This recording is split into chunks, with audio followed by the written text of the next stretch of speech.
Le livre du ciel, tome 21, 3 mai 1927. L'âme qui laisse régner la divine volonté appelle Dieu pour travailler avec elle.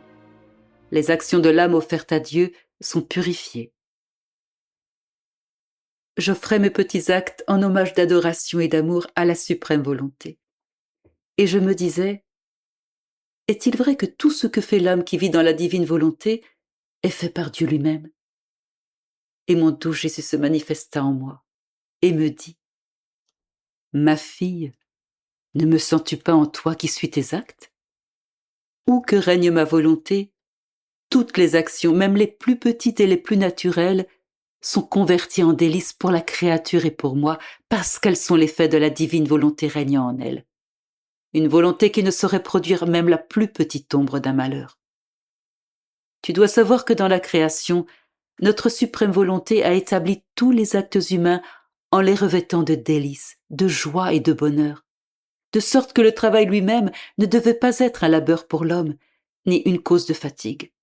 Car en possédant ma volonté, il avait la force qui jamais ne se fatigue et jamais ne diminue. Vois comme cela est symbolisé dans les choses créées. Le soleil est-il jamais fatigué ou affaibli de toujours donner sa lumière? Bien sûr que non. La mer se fatigue-t-elle de murmurer, de former des vagues, de nourrir et de multiplier les poissons? Évidemment non. Le ciel est-il fatigué de s'étendre? La terre est-elle lasse de faire germer et de fleurir? Certainement pas. Mais pourquoi aucune de ces créatures ne se fatigue-t-elle pas? Parce qu'il y a en elle la puissance du divin fiat dont la force est inépuisable. De la même manière, tous les actes humains accomplis dans la divine volonté entrent dans l'ordre de toutes les choses créées et reçoivent le sceau du bonheur. Travailler, manger, parler, chaque regard et chaque pas, tout. Tant que l'homme demeurait dans notre volonté, il se maintenait sain et en bonne santé, plein de vigueur et d'une inépuisable énergie. Il était capable de ressentir le bonheur de ses actes et de rendre heureux celui qui lui procurait tant de bonheur.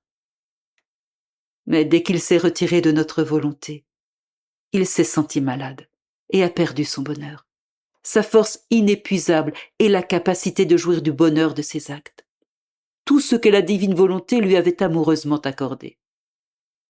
C'est ce qui se passe également entre une personne qui est en bonne santé et une autre qui est malade. La première mange avec plaisir, travaille énergiquement et aime s'amuser, parler et marcher. Celle qui est malade déteste manger, n'a pas la force de travailler, s'ennuie, ne trouve aucun plaisir à marcher et à parler, tout l'importune. Sa maladie a transformé sa nature humaine et ses actions en souffrance. Imagine à présent que ce malade retrouve la santé, récupère ses forces et retrouve plaisir à tout ce qu'il fait. La raison de sa maladie était d'être sorti de ma volonté. En lui permettant de régner à nouveau, il retrouvera l'ordre du bonheur de ses actes et permettra à la divine volonté d'y prendre place. En offrant son travail, la nourriture qu'il prend et tout ce qu'il fait, le délice que ma volonté a placé dans ses actes humains ressurgit et s'élève jusqu'à son Créateur pour lui rendre la gloire et la joie qu'il avait disposées dans ses actes.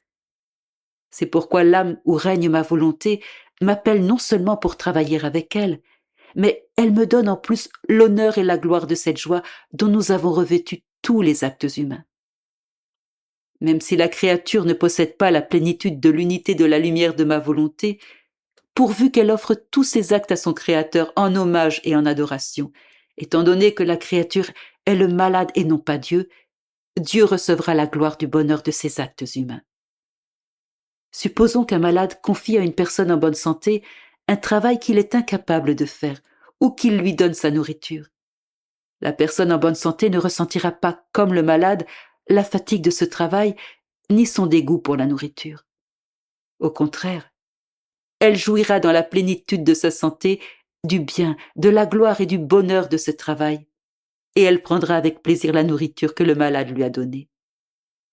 De la même manière, l'offrande faite à Dieu des actions de l'homme les purifie, et Dieu reçoit la gloire qui lui est due. Et en échange, Dieu permet à cette gloire de descendre sur la créature qui lui offre ses actions.